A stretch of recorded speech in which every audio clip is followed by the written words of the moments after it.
name is Itasca Small, and I am running for the State Senate for LD 25. I am a write-in candidate, and I know that liberty begins in our own backyard, and I am small for small government. And it's kind of neat that that's my last name because it really fits nicely. Okay, right now our campaign is ramping up a door-to-door flyer distribution effort because we know that as a write-in campaign, we have to reach the people who don't come out to these functions, and because if we don't, and we don't have a shoestring big enough to have lots of signs and advertising, etc., no one will know that they can even vote for me. So we are in the process now of getting our flyers prepped and distribution going. We have 2 flyers. This is the one that we're taking door to door to as many households as we can reach, and quickly putting them on door handles, doorknobs. And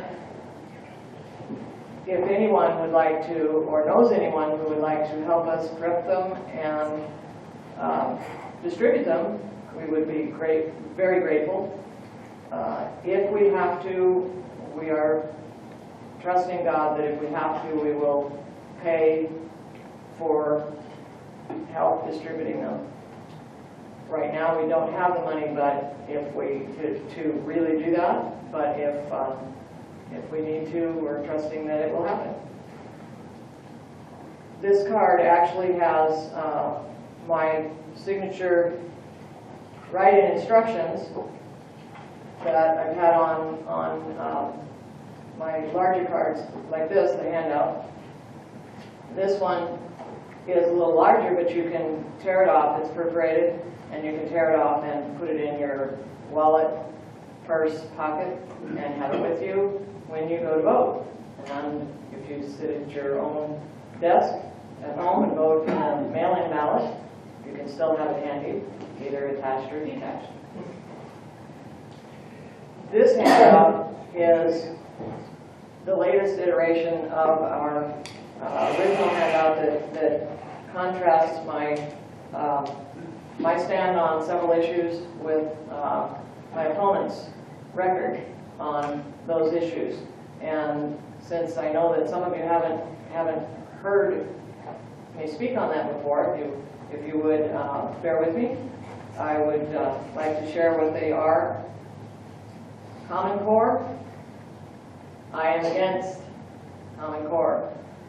My opponent is for Common Core. He has repeatedly voted to block any effort to rid our state, eradicate our state of this evil.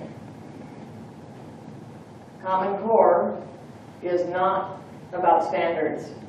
It's about an overall agenda that is intended and has been, it's the great-great-grandson, however many generations of their efforts for at least a century, but actually going back further than that, a century and a half, of progressive efforts to turn public education into just instruction and not education, instructing to train in specific skills in order to direct children in a way that a government wants them to go.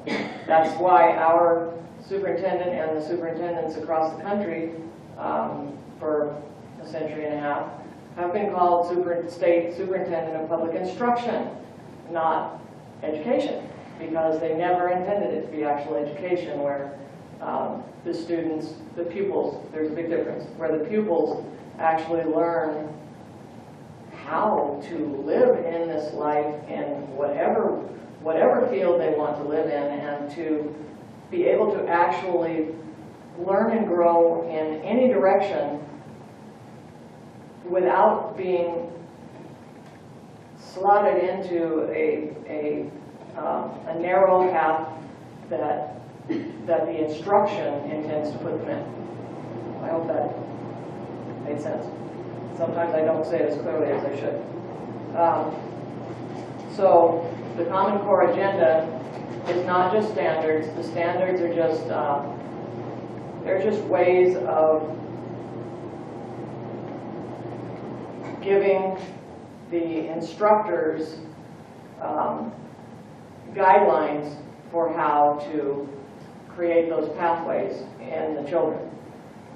So I am absolutely against Common Core. I have been working against it as a citizen lobbyist at the state legislature for 2 sessions, and that's one of the major motivators behind my realizing that I needed to run for the state senate, because LD 25 needs representation that will actually reflect the desires of the people in this district and will actually protect parents' rights to direct the education of their children, and to be able to not agree to activities such as assessments, etc., and the Common Core program overall, if they don't choose to, and which is not the same as opt-out.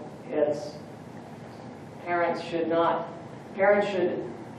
have to be informed and give consent before assessments and surveys such as the data mining and all of the questions like how many guns do your parents have in the house, and what just different private information that has nothing to do with cognitive learning, and that is what they should be doing in school. Parents should be informed of anything that the school wants to do along those lines, and if the parent does not consent, then the pupil, is not given those surveys or assessments. And that's definitely different than opt-out. However, opt-out would be better than what we have now. I know most of you probably are aware that we've fought for the opt-out and the written informed consent, especially these last couple of sessions, and we haven't gotten anywhere in protecting the parents or the pupils. So the second thing on my card here is Obamacare, which we know as Medicaid expansion in Arizona, and I am absolutely against Obamacare. I am absolutely for limited government, and that they do not go hand in hand, Obamacare and limited government. My opponent was instrumental in, as I understand it, was instrumental in the passage of the bill that brought Obamacare to Arizona. Parents' rights, I am for parents' rights. My opponent has voted repeatedly against parents' rights. And just as an example of some of the things that my opponent has done that I am absolutely against, this last session he voted for, and actually did have a floor amendment relative to making the bill closer to what he liked, for a bill that appropriates $1.5 million per year beginning in 2021 for 30 years to promote tax dollars, the people's money from the general fund, to promote Phoenix International Raceway auto racing events. There are some caveats as to how it kicks in, but it's definitely set up so that it will kick in. So we are committed, if we don't repeal this act, we are committed to $45 million over 30 years of the people's money to support privately owned business. So on the back of that's an example of the things that my opponent has supported and voted for. I would absolutely vote against anything like that. On the back of my handout is my pledge. I pledge to work to restore limited government, work to stop Common Core, work to restore parents' rights to direct their children's education, defend our Arizona Constitutional Office of State Superintendent of Public Instruction, and the inherent power and duties therein. And if anyone would like to know more, I have done an inordinate amount of research and study and writing relative to the superintendent, state board, legislature, governor, interactions, how it should be, and what's happening that is absolutely unconstitutional. I wrote a proposed Title 15 bill and I presented it to the legislature this last time, that would have constitutionally resolved the issues between the state superintendent and the state board. But the powers that be were strong enough to overcome any opposition to destroying much of the superintendent's inherent powers and duties. So I very strongly will defend the constitutional aspects of those two entities, the board and the superintendent, and I will make it a major goal to inform the people as to what really should be done and all of the things that have been done unconstitutionally to get us to where we are right now, which is not where we should be. I will work to restore constitutional local control of public schools. I will stand against Obama's bathroom decree and anything like it. And I will defend and uphold the United States and Arizona Constitutions against all assaults on our liberty under God. And I also would like to say that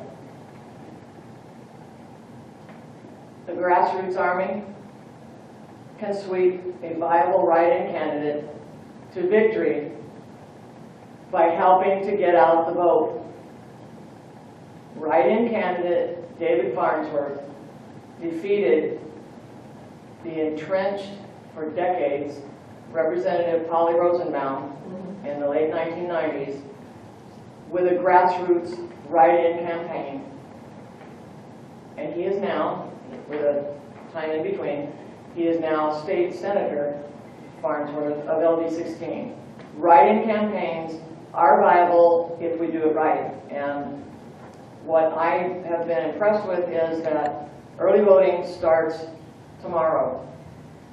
And early voting has, at least the last two primaries, the vast majority of voters have voted in the early period. Much smaller percentage actually went to the polls. However, and that was daunting in that I was seeing that as the ballots go out tomorrow, people can go in to the offices and vote tomorrow, and people that are going to vote are going to execute their ballots right away and they're going to send them back.